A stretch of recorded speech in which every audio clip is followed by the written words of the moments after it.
Amen, amen. Notre Père qui es aux cieux, je bénis ton Saint-Nom pour la journée que tu nous as accordée. Alors que nous voulons écouter cette parole éternelle, je te recommande les âmes qui sont partout dans le monde et qui vont la suivre.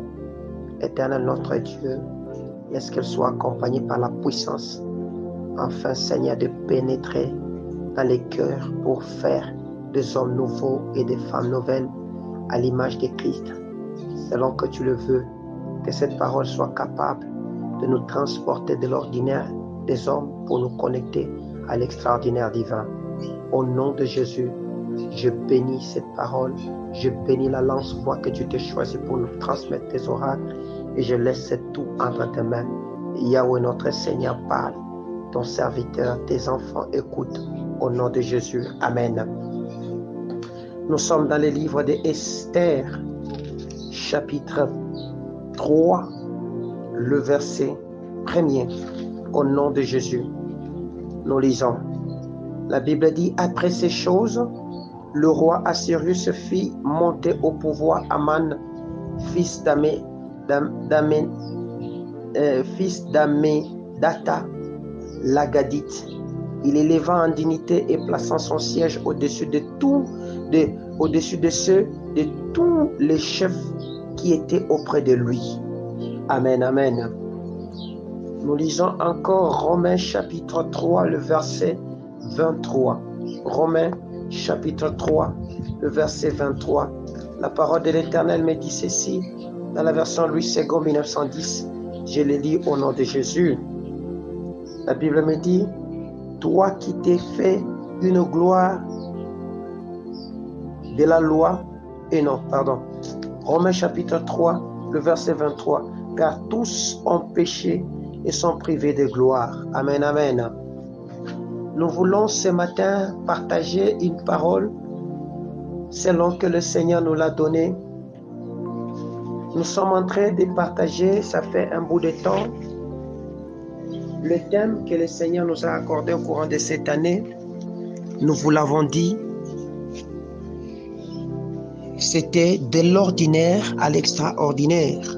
Et nous vous avons dit, nous vous avons enseigné le dimanche passé sur le premier modèle de l'homme que Dieu a sorti d'une vie de l'ordinaire pour le connecter à l'extraordinaire. Nous vous avons montré comment est-ce que le Seigneur travaille pour que nous puissions accéder à l'extraordinaire divin. Et l'extraordinaire divin est tiré de notre foi, est tiré de notre notre obéissance, est tiré de notre adhésion à la pensée et à la volonté de Dieu. Nous avons donné l'exemple de Noé, qui était dans une situation, dans un temps difficile, où tout était totalement catastrophique. Mais en ces temps là-bas, Dieu a fait de cet homme ordinaire un homme extraordinaire. Amen, amen. Et nous avons dit que Dieu ne fait jamais quelque chose sans annoncer. Tout ce qu'il veut faire, il finit toujours par annoncer. Ce matin, nous voulons étudier un autre monsieur, qui est un homme ordinaire, mais qui a fait des choses extraordinaires avec l'Éternel. Amen, amen. Nous voulons étudier Mardoché. Amen, amen. Donc, le thème de ce matin s'appelle Mardoché. Nous parlons de Mardoché. Évidemment, vous devez savoir que le dictionnaire définit le terme ordinaire comme étant tout ce qui est de l'ordre du commun et de l'habituel. Amen, amen. Ordinaire, c'est ce qui est commun, ce qui est ordinaire, ce qui tout le monde connaît, ce qui est commun de tous, c'est ce qu'on appelle ordinaire. Et lorsque Dieu parle de l'ordinaire à l'extraordinaire, c'est-à-dire il veut nous sortir du commun, de l'habituel, de ce que tu étais habitué à cela, de l'accoutumance des choses que toi tu as eues vis-à-vis de Dieu, afin de t'amener dans des choses extraordinaires.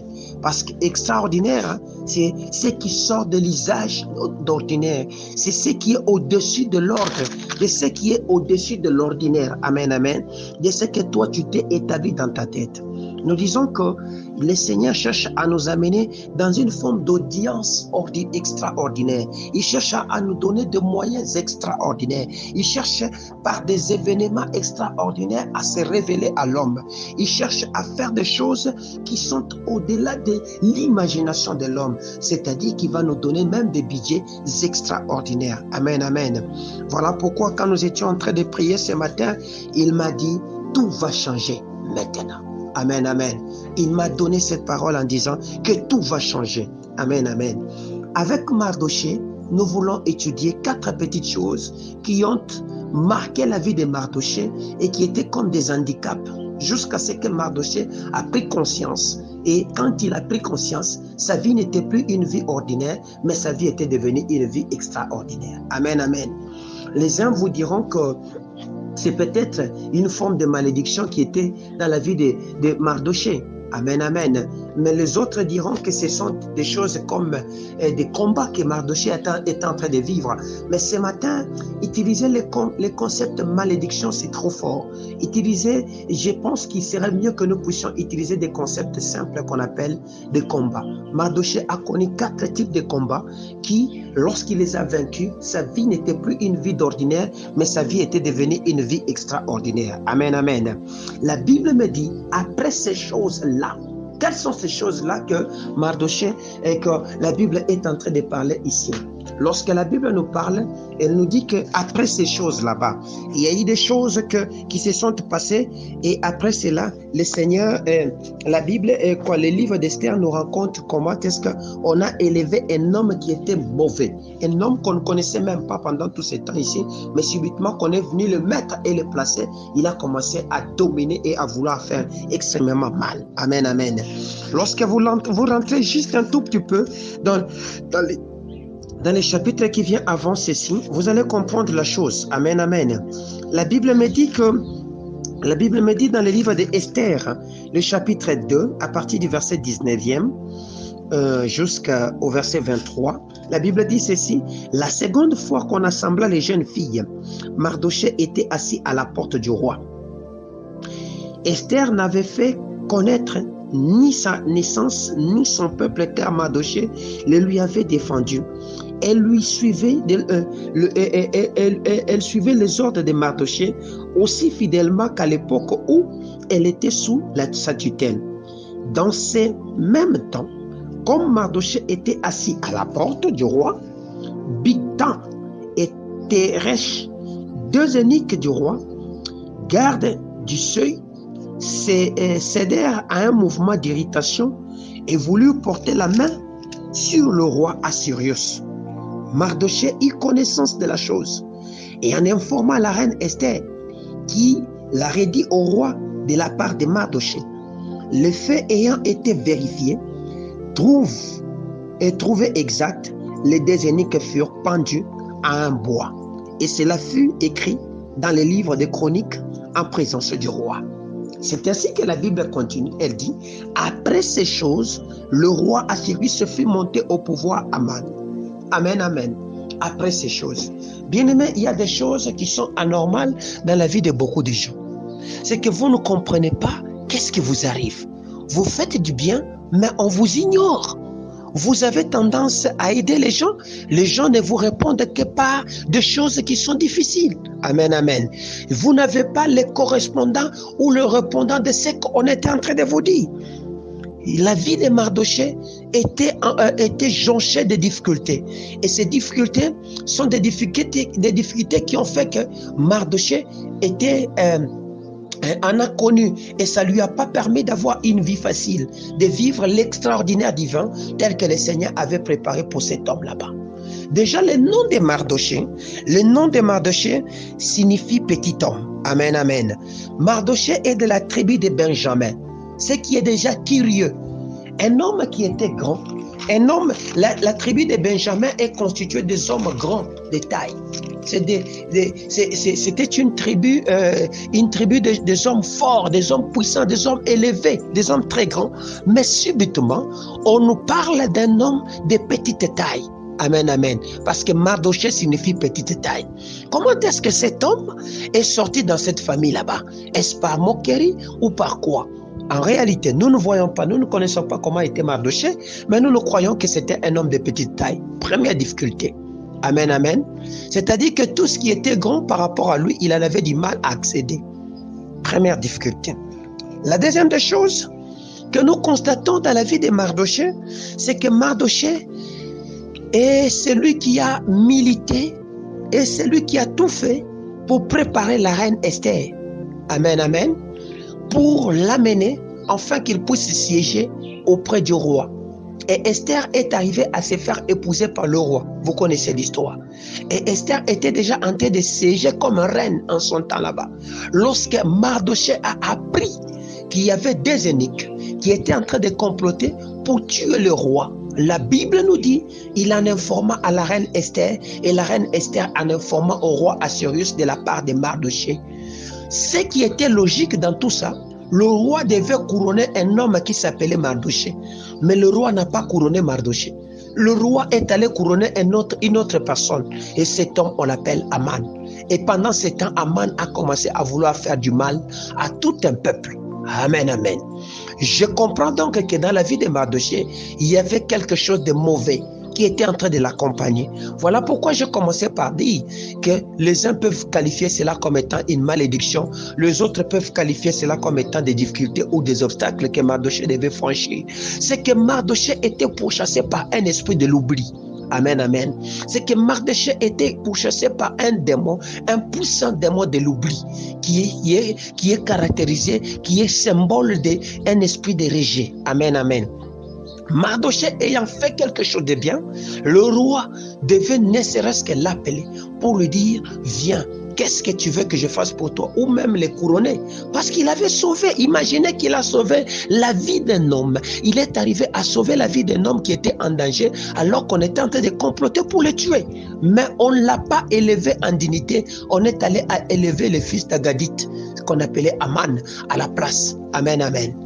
Lorsque vous avez affaire à un démon de l'oubli dans votre vie ne pourra jamais accéder à l'extraordinaire divin. Amen, amen. Lorsque vous êtes oublié dans toutes choses, sachez que votre vie ne peut pas être accédée au miracle divin que le Seigneur a préparé. C'est que la vie de Mardochée était dans un défaut principal, c'est qu'il était oublié. Dans toutes les fois, il était toujours oublié. Il y a des hommes aujourd'hui, ils sont oubliés. Lorsqu'ils font du bien, on ne sait pas les couronner par rapport à ceux qui sont en train de faire du bien. Leurs actes ne savent pas suivre l'écho qui doit venir avec. Amen, amen. Ils se retrouvent en train de traverser des moments difficiles. Ils se retrouvent en train de vivre ce qui est compliqué. Ils se retrouvent que rien est en train de décoller dans leur destinée. L'oubli est un esprit qui attaque principalement des grandes destinées. Amen, amen. L'oubli est un esprit qui attaque facilement des gens qui portent une bonne étoile sur eux. Et l'étoile ne sait plus se faire voir. Vous connaissez l'histoire d'un homme qu'on appelait Joseph. Joseph arrêté, jeté en prison. La Bible me dit qu'il croisa un homme qui était l'échanson du roi. Il a commencé à l'aider. Il a même interprété des échanges. Il lui a même donné l'ordre que lorsque tu seras là-bas, souviens-toi de moi. Amen, amen. Mais la Bible me dit que lorsque l'échanson est parti, il a traversé une longue période de s'être écoulée pour qu'il puisse se souvenir qu'il y avait un homme qui s'appelait Joseph afin de venir l'aider. Amen, amen. Pour que ta vie sorte de l'ordinaire, tu as besoin de te débarrasser de ton compagnon de tous les jours qui s'appelle l'oubli, qui fait que toi-même tu oublies ce que tu as pris comme engagement, qui fait que aussi les hommes ne savent pas te considérer parce qu'ils t'oublient facilement. Amen, amen. Mais ils t'oublient pourquoi? C'est ça le problème. Mais pourquoi tu te retrouves oublié? Ça peut être soit lié à la nature de ce que toi tu es en train de porter en toi. Il y a certaines personnes qui portent en eux une nature de choses qui font qu'ils ne sont pas considérés. Ils dégagent quelque chose qui font que là où ils sont, on ne les considère pas, on les oublie, on les jette dans le fourrière. Amen, amen. Je connais une famille, ils ont perdu leur étoile. Ils ont perdu leur étoile et aujourd'hui, ce que leurs ancêtres ont fait, ce que leurs parents ont fait n'est pas considéré dans les temps et pourtant, ce sont des dignitaires. Amen, amen. Aussi longtemps que dans cette famille, les enfants ne pourront jamais se battre pour retrouver l'étoile qui était la leur. Et dans cette famille là-bas, ils ne seront jamais considérés et leur place sera vide et pendant ce temps, ils seront toujours oubliés. Je connais encore une histoire d'un homme qu'on avait oublié. Cet homme, on appelait, c'était le fils d'un ami d'un roi. Cet homme, le fils de Jonathan, on l'appelait Mephibosheth. On l'avait oublié. On est allé le jeter dans un coin qu'on appelait Lodébar. Et là où il était, il s'est retrouvé. Personne ne faisait cas de lui. Il était oublié. Personne ne pouvait le regarder. Lorsque le Seigneur nous parle, il dit que de l'ordinaire à l'extraordinaire, c'est que le Seigneur veut nous sortir du commun de tous ces gens qu'on a jetés dans des prisons de l'oubli, afin de nous faire accéder, de nous connecter au-dessus de ces choses, dans l'ambiance, c'est-à-dire nous ouvrir une audience extraordinaire qui va nous connecter au bonheur dont il a préparé. Amen, amen. Mardochée était combattu par un démon qui s'appelait l'oubli. Mardochée était combattu par une maladie de l'oubli. Mardochée était combattu par des choses qui faisaient que sa vie était oubliée. Aujourd'hui, tu es là comme Mardochée. Dès que tu te retrouves, on t'oublie. Lorsqu'on doit prendre le bus scolaire, tu es oublié. Tu es dans la maison, les parents qui sortent, mais vous n'avez pas vu cet enfant, tu es déjà oublié. On est en train de chercher ton dossier, on amène le dossier de tout le monde, ton dossier est oublié. Cette année, le Seigneur s'est élevé afin de briser cette malédiction ou de détruire ces démons, afin que vous ne soyez plus oubliés, mais que vous soyez comment? Considérés. Amen, amen. Alors, qu'est-ce qu'il faut faire pour sortir de l'oubli? Je vais vous donner les secrets. Amen, amen. Nous continuons. La deuxième difficulté qui a entaché la vie de Mardochée, c'était la difficulté qu'on appelle liée à la nature de Mardochée. Je vous l'ai lu dans Romains chapitre 3, le verset 23. Le Romains chapitre 3, le verset 23 nous parle de quelque chose. Et la chose qu'il parle, il dit que tous ont péché et sont privés de la gloire. Ça, c'est très bien dit en français. Mais lorsque vous le lisez en anglais, vous allez comprendre qu'en anglais, on le dit très bien. Le terme anglais est un terme qui est tellement bien explicité dedans. La Bible dit, dans la version King James, la Bible me dit ceci: For all have sinned and come short of glory of God. Amen, amen. C'est-à-dire que tous sont devenus courts. Amen, amen. Pour la gloire de Dieu. C'est-à-dire que à cause du péché, les choses sont devenues courtes. À cause du péché, ça a écourté la grâce pour laquelle toi tu devais bénéficier de la gloire de notre Dieu. Amen, amen. C'est devenu short, comme on dit en anglais. C'est devenu court, comme on dit en anglais. Et ça ne te donne plus accès à la gloire. Il y avait un homme qui était aussi court. Cet homme s'appelait Zachée. Lorsqu'il a constaté que sa vie est courte et qu'il ne sait pas accéder à la provision de Jésus, il s'est trouvé un sycomore. Amen, amen. Il s'est trouvé un arbre et sur cet arbre, il s'est agrippé sur cet arbre afin de monter pour bénéficier de la vie. C'est comme ça que Jésus l'a repéré. Cette année, tu as besoin de retrouver des sycomores. Et le sycomore de Mardochée s'appelait Esther. Amen, amen. C'est comme ça que lorsque Mardochée, connaissant qu'il était court, la Bible me dit, il occupait des positions, il avait l'habitude d'aller souvent se mettre à la porte du roi. Et c'est comme ça que Mardochée n'accédait pas à sa gloire.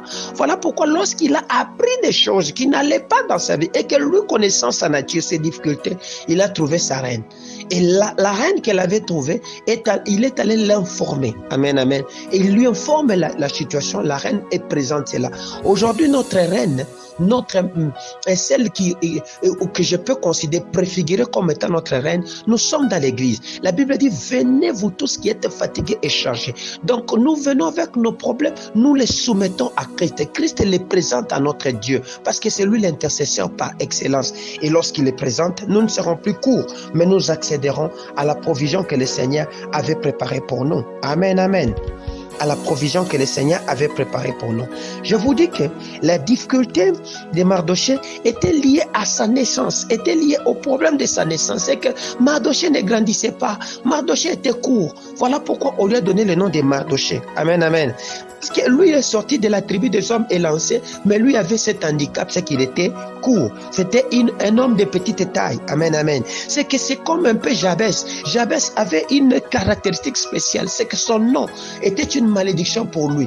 Pour Mardochée, déjà, le nom qu'on lui avait donné était comme un lien sur lui et qui écourtait toutes choses, écourtait le bonheur, écourtait la gloire, écourtait la grâce sur sa destinée. Jabès, qui signifie souffrance. Jabès a connu des souffrances extraordinaires. Jacob, qui signifie voleur. Jacob, vous connaissez l'histoire de Jacob. Et même dans sa vie, il s'est fait voler par son frère et son beau-père Laban. Quand il est allé, la Bible me dit, on a reconnu à lui le potentiel. Son père a commencé à les surutiliser, son beau-père, l'a surutilisé jusqu'à tel point que à un moment donné, il a même cherché à manipuler son étoile par le fait que Léa, sa femme, avait volé ses gris-gris. Il est allé cacher cela et des trucs dans ses seins. Vous connaissez un peu l'histoire. Amen, amen. C'est que nous n'avons pas besoin d'écourter. Nous n'avons pas de rendre court la gloire de l'Éternel sur notre vie. Nous n'avons pas besoin de l'écourter, mais nous avons besoin de l'extendre. Deuxième difficulté, c'est que la vie de Mardochée avait cet handicap qui était les difficultés liées à la nature qu'il portait en lui. Cette nature, c'est quoi? C'est la nature de son nom. Considère et regarde d'où tu es venu. C'est que le nom, c'est déjà une identité. Le nom, c'est un son. Et derrière chaque son, derrière chaque parole, il y a un esprit. Si le nom qu'on t'a donné, si la nature qu'on te connaît avec, est une nature qui se fait poursuivre par un démon, qui se fait poursuivre par un esprit mauvais, cette nature-là ne t'attirera que ce qu'elle a comme son ou sonorité. Amen, amen. Si c'est une nature prenons, dans le nom qu'on t'a donné, c'est prématuré. Tu vas voir des choses seront prématurées pour toi. Le nom qu'on t'a donné, signifie divorcer. Tu vas voir des choses qui vont t'accompagner, ça sera des divorces. Le nom de Mardochée signifiait petit homme. Amen, amen. Et dans ce qu'il était là, tout était écourté dans sa vie. La gloire était même écourtée. C'est qu'il ne bénéficiait pas de ce que le Seigneur avait préparé pour nous. Au nom de Jésus. Est-ce qu'on est ensemble? Est-ce qu'on est ensemble? Troisième difficulté de Mardochée, c'est que c'était un déporté. Mardochée était en train de vivre en exil. En exil. Or, la vie de ces gens qui vivent en exil, ce sont des vies de gens ordinaires. Amen, amen. Ce sont des esclaves. Vous ne pouvez pas accomplir des exploits en tant qu'un exilé. Amen, amen. La Bible me dit, la Bible dit ceci dans Ézéchiel chapitre 18, le verset 2 à 3. La Bible dit, vous n'aurez plus à dire ces choses parmi mon peuple, que tous, le Père ont mangé des raisins verts et ce sont les enfants qui en ont les dents agacées. Amen, amen. Car Dieu connaît chaque âme. Dieu connaît chaque âme. Il connaît les fautes. C'est que l'exil, de manière générale dans la Bible, était où la déportation était la conséquence ou la suite d'un péché. Lorsqu'il y avait des péchés, c'est que ça vous amenait à vivre déporté. Regardez que vous êtes né d'une famille royale, mais vous avez quitté votre royauté, vous vous retrouvez à 2000 km. Vous êtes, imaginez que vous êtes, prenons l'exemple de la RDC. Vous êtes de la lignée royale et que votre tribu, vous devriez habiter la province de l'Équateur. Vous régnez là-bas. Mais à cause du péché, vous vous retrouvez dispersés. Vous êtes en train de vivre vers le sud, vers les Katanga. Vous voyez. Et personne ne s'est retrouvé encore le trône royal. Et vous ne vous posez même pas la question pourquoi nous avons fui. Non. Le problème à la base, c'est un péché. Amen, amen. Parce que l'exil ou la déportation est une conséquence logique des péchés. C'est une conséquence logique des péchés. Mais le problème, c'est quoi? C'est que Mardochée se retrouve un exilé alors que lui n'avait même pas péché. Mardochée n'avait pas péché, mais il se retrouve en train de vivre comme un exilé. Pourquoi? Or, Dieu avait déjà promis en disant que vous n'aurez plus à dire de ces choses. Vous n'aurez plus à dire de ces choses. Mais vous êtes en train de vivre ces choses. Pourquoi? Voilà pourquoi votre vie est toujours ordinaire. Vous n'accédez plus à la gloire parce que ces choses doivent être brisées. Est-ce que je me fais comprendre? Est-ce que je me fais comprendre? Je veux qu'on lise très bien ces passages d'abord, afin que nous les comprenions. Ézéchiel chapitre 18. Parce que beaucoup de gens ne comprennent pas très bien. Je veux que nous puissions très bien le comprendre. Ézéchiel chapitre 18, le verset, je vais commencer quasiment à partir du verset 1er, afin que nous puissions le comprendre. Nous sommes dans la version Louis II 1910. La Bible dit, la parole de l'Éternel me fut adressée en ces mots. Pourquoi dites-vous ces proverbes dans le pays d'Israël? Les pères ont mangé des raisins verts et les dents des enfants en ont été agacés. Je suis vivant, dit le Seigneur, l'Éternel. Vous n'aurez plus lieu de dire ces proverbes en Israël. Voici, toutes les âmes sont à moi, l'âme du Fils comme l'âme du Père. L'une et l'autre sont à moi. L'âme qui pêche est celle qui mourra. Amen, amen. Vous comprenez? Donc, Mardochée devait briser la malédiction qui était en train de le lier. Lui s'est retrouvé en train de vivre comme un exilé, loin d'Israël, déporté, alors qu'il n'avait même pas péché. Il devait donc chercher à briser cette malédiction là-bas. Il devait donc à se détacher de cette malédiction qui faisait de lui qu'il était en train de vivre comme un déporté, un exilé. Amen, amen. Donc, tu es avec moi cette année, en 2023. Regarde, va étudier la nature et l'histoire de votre famille. Dans chaque famille, Dieu a déposé des potentiels, des richesses. Dans chaque famille, Dieu a déposé une couronne. Si votre couronne, vous ne l'avez pas, demandez-vous pourquoi nous l'avons perdu, notre couronne. Si les parents sont là, cherchez à connaître la chose, pourquoi la couronne est partie. Vous comprenez? Peut-être que c'est à la suite des conséquences des péchés d'un parent, ou c'est comme ça que vous avez perdu cette couronne là-bas. Aujourd'hui, vous êtes en train de vous battre pour sortir la tête. La chose n'évolue pas parce qu'il y a quelque part. Ainsi donc, vous avez besoin de rappeler à Dieu ces proverbes en lui disant, parce que Dieu a fait une ferme, tout ceci c'est la parole de Dieu. Dieu a fait une ferme promesse. Il a dit, vous n'aurez plus à dire ces choses. Mais pourquoi moi je me retrouve lié dans la malédiction générationnelle ou dans les difficultés que mon père a connues? Parce que moi je n'ai pas péché. Preuve en est que j'ai même donné ma vie à Christ. Mais je me retrouve toujours dans des difficultés. Seigneur, je vais sortir de cette vie ordinaire qui m'empêche de vivre ton extraordinaire que tu as préparé pour moi. Amen, amen. Amen, amen. 4. Mardochée était toujours assis à la porte. Esther chapitre 2, verset 19. De verset 19 jusqu'au verset 23, on a répété 3 fois. La Bible me dit, il était assis à la porte du roi. Vous connaissez l'histoire d'un homme. Vous connaissez un peu l'histoire d'un homme qu'on avait l'habitude de transporter et qu'on déposait à la porte qui s'appelait la Belle. Amen, amen, qui était l'une des portes du temple à cette époque là-bas. C'est qu'il avait en lui un handicap. L'handicap que cet homme avait l'empêchait d'accéder à la gloire. Parce que du temps ancien, la loi était que le paralytique, le boiteux, le malade et consorts ne pouvaient pas entrer dans les temples. Donc lui, on le déposait là. Vous comprenez? Qu'est-ce qui t'handicape? La porte n'est pas ta position. Toutes tes bénédictions sont toujours à la porte. Tout ce que Dieu a promis, c'est toujours à la porte. À la porte, il n'y a rien que tu peux accéder. Or, celui qui occupe la porte est celui qui est en train de chercher à dominer sur ta vie. Voilà pourquoi Dieu, faisant la promesse aux enfants d'Israël, il dit ceci à Abraham, tes fils posséderont la porte de leurs ennemis. Amen, amen. C'est que nous n'avons pas besoin, au début de cette année, de laisser la porte de notre gloire à l'ennemi. Sinon, celui qui va le prendre, il va dominer sur nous et nous n'allons plus accéder à la provision de la gloire. Amen, amen. Maintenant, pose-toi la question qui est à cette porte là-bas. Vous voyez, quelle est celle qui t'handicape et qui t'empêche de ne pas accéder à la provision que le Seigneur avait proclamée?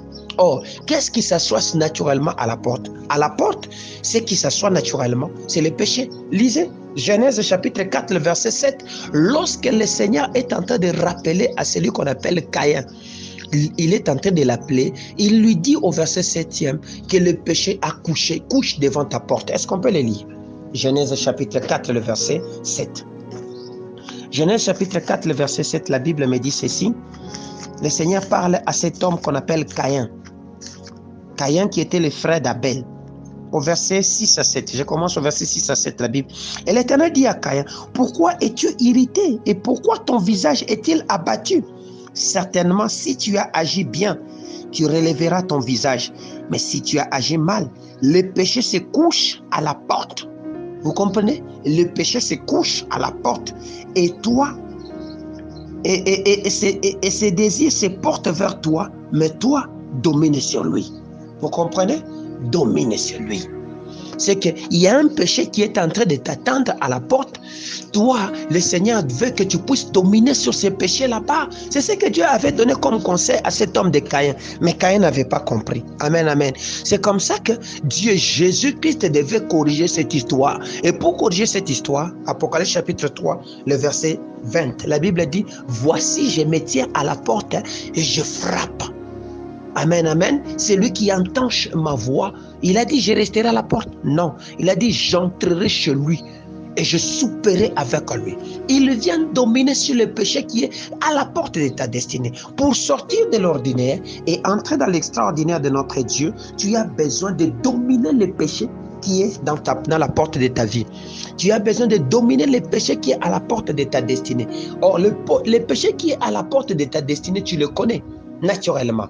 Je ne sais pas ce qui s'est passé pour Mardochée. C'est que pour Mardochée, c'était un péché générationnel qui faisait des esclaves et qui ne pouvaient pas entrer dans la gloire. Amen, amen. C'est comme ça qu'ils étaient toujours dehors la gloire. Israël se faisait toujours être dehors la gloire. Ainsi donc, Mardochée s'est retrouvé avec une vie qui devenait de plus en plus compliquée. Amen, amen. Parce que la porte détermine la suite de tout ce que nous avons à faire. Alors, lorsque Mardochée a accompli ces choses et qu'il a commencé à constater que ça n'évolue pas, la suite, vous connaissez de l'histoire de Mardochée. Amen, amen. C'est que parce qu'il ne prenait pas beaucoup de temps pour dominer sur les péchés et toutes ces choses qui étaient en train d'handicaper sa vie, l'homme qu'on avait élevé, la Bible dit, après cela, après ces choses, le roi Assyrus fut monté au pouvoir Aman. Amen, amen. Le roi Assyrus se fait monter Aman. Donc le plus mauvais est venu. Si toi tu ne sais pas dominer, la première des choses, chasser l'oubli de la nature de ton année, Aman est en train de venir.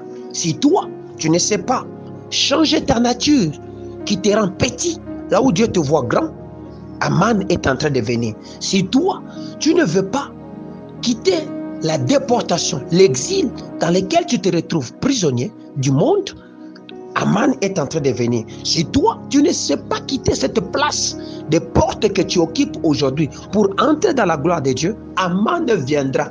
Parce qu'après ces choses, c'est Aman qui est en train de venir. Or, Aman, vous connaissez. Aman, c'est le tueur. Aman, c'est le destructeur. Aman, c'est celui qui vient chercher à faire des choses mauvaises pour ruiner. Ces choses s'est passées à la 7e mois. Mais à la 12e mois, on attendait pour tuer. À la 12e mois, on avait déjà voté de loi pour tuer. Aman est celui qui avait engagé un groupe de gens qui jetaient des mauvais sorts chaque mois, pour que le complot puisse tenir, enfin qu'on puisse tuer les enfants d'Israël. Amen, amen. Alors nous savons que Dieu a dit de l'ordinaire à l'extraordinaire. C'est-à-dire quoi? Il veut nous amener au-dessus de ce qui est ordinaire, au-delà de ce qui est de l'usage du commun, de l'habituel. Il veut nous sortir de ces positionnements que nous avons toujours pris, des endroits que nous avons déjà pris l'habitude d'aller nous asseoir. Il veut te sortir de là pour te faire entrer dans la gloire. Or, de l'ordinaire à l'extraordinaire, c'est te faire sortir de ce qui est commun pour te faire entrer dans sa gloire. Amen, amen. Parce que la gloire que Dieu a préparée, c'est une gloire qui vient mettre la différence entre toi et les gens qui sont venus avant toi. Voilà pourquoi il dit que la gloire de la seconde maison, elle sera plus grande que celle de la première. Est-ce que je me fais comprendre? Or, pour vaincre Aman et toutes ces difficultés, vous avez besoin de mener une vie de la sanctification. Première des choses. Vous avez besoin de mener une vie de la prière.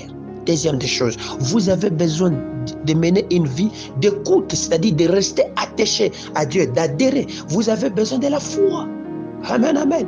Lorsque cet homme qui était assis à la porte, qui écoutait les complots, a su même le complot de Aman, il a dit, je vais prier. Il a convoqué un jeûne de 3 jours pour aller voir le roi. Amen, amen. Parce que même Esther commençait à oublier des choses. Vous comprenez? Voilà pourquoi il a dit à Esther, si toi tu ne veux pas, moi-même j'irai. Vous comprenez? Esther aussi commençait à oublier que ça ne va pas. Esther aussi commençait à dire non, non, moi c'est comme ça qu'il a commencé à prendre les choses en main. Tu as besoin de prendre ta vie en main. Tu as besoin de surmonter l'oubli, de briser l'oubli dans ta vie. Donc, que l'oubli quitte ton nom, quitte ta destinée, quitte ta maison, quitte tes dossiers. Ça fait beaucoup de temps on a oublié ton dossier. Ça fait beaucoup de temps ton mariage est oublié parce que tu es à une porte du péché. Ça fait beaucoup de temps qu'on a oublié ton voyage, qu'on a oublié ton dossier à l'ambassade, qu'on a oublié ton passeport, ça ne vient pas parce que quelque chose est à la porte. Oh, celui qui doit dominer sur cela, c'est Jésus. Invite Jésus à dominer sur cela, afin de te permettre d'entrer. Amen, amen. Cet homme qui était paralytique, qui ne marchait pas, avait besoin de Jésus. Voilà pourquoi lorsqu'on lui a dit, regarde-nous, il a développé l'intimité avec Jésus, l'attachement avec Jésus. Ainsi donc, on lui a donné le nom qui était au-dessus de tous les noms, afin que par ce nom, qu'il ait accès à la gloire.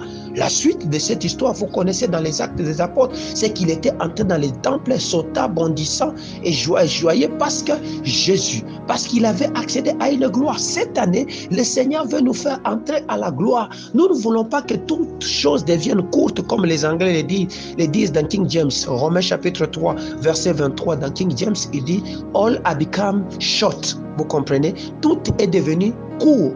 À la gloire, vous voyez, c'est devenu court, c'est-à-dire nous n'avons plus accès au potentiel de Jésus. Cette année, si tu sens que tu es court, tout est court devant toi, cherche le sycomore sur lequel tu vas te tenir. Cherche l'arbre d'appui sur lequel tu vas te tenir. Or, l'arbre de l'appui sur lequel nous devons nous tenir, c'est Jésus-Christ.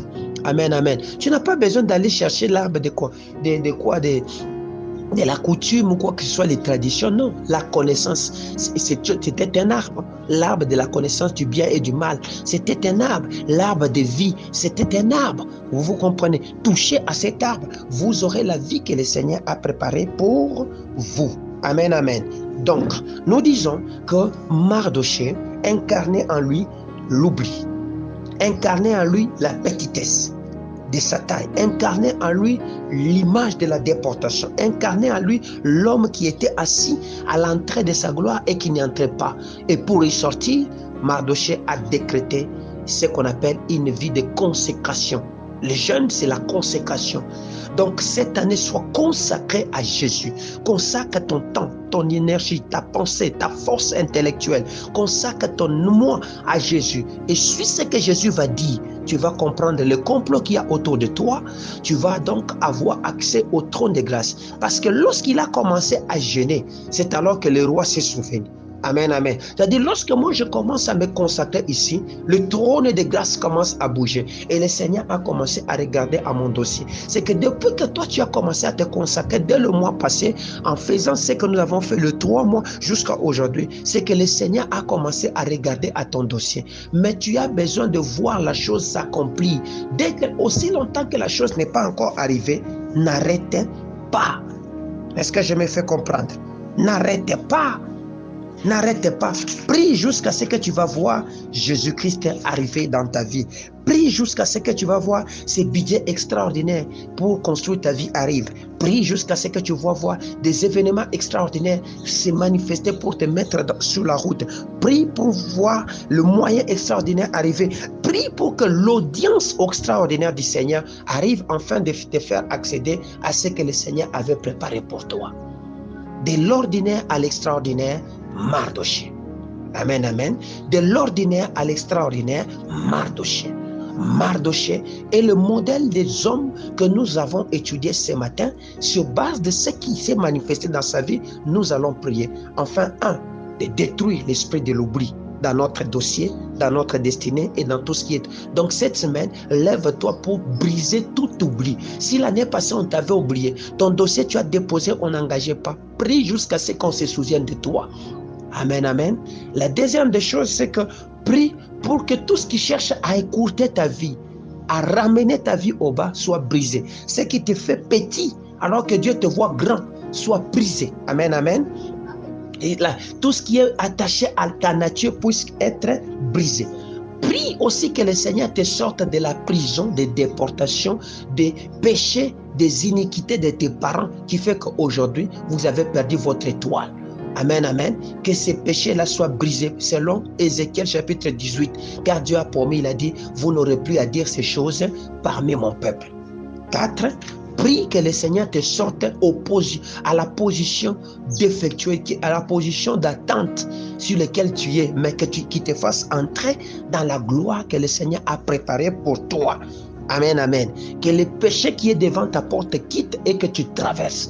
Que le péché qui dit non, tu n'entreras pas, sorte. Amen, amen. Ces péchés, habituellement, ce sont des péchés d'iniquité. Ce sont des péchés qu'ont commis nos ancêtres et qui parlent devant nous. Nous savons que Jésus est venu frapper à la porte afin d'enlever ces choses. Tu vas donc inviter Jésus, enlève ces péchés qui m'empêchent d'être ministre, d'être roi, d'être dignitaire, de siéger à côté de ceci. Parce que, amen, ces choses ont été enlevées de sa vie, la Bible me dit, on l'a couronné, lui a reçu le manteau, on l'a fait sillonner dans la ville, on lui a même nommé comme premier ministre à l'âge de plus de 80 ans. Parce que c'était déjà un vieux papa. Amen, amen. Moi, je ne veux pas que ce bonheur que Dieu a dit vienne lorsque tu seras fatigué, mais que ça vienne quand Dieu sera avec toi. Est-ce qu'on est ensemble?